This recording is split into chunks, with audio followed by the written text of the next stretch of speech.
Mumbai Pune highway बंद संदर्भात।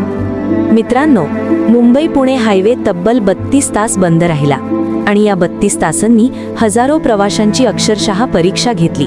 गाड्यांच्या लांबच लांब रांगा, उकाडा, थकवा, पण सर्वात जास्त हाल झाले ते लहान मुलांचे, वृद्धांचे आणि आजारी प्रवाशांचे। अनेकांना वेळेवर अन्न मिळाले नाही, पाणी मिळाले नाही।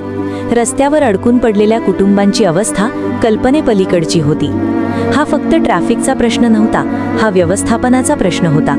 आपत्कालीन परिस्थितीत त्वरित मदत, पाणी, अन्न आणि वैद्यकीय सुविधा पोहोचणे गरजेचे असते। प्रवाशांची सुरक्षितता आणि सोय ही प्रथम प्राधान्य असायला हवी। आपण या घटनेतून धडा घ्यायला हवा। पुढे अशी वेळ आली तर प्रशासन आणि यंत्रणा अधिक सज्ज, अधिक संवेदनशील आणि अधिक वेगवान असली पाहिजे। धन्यवाद।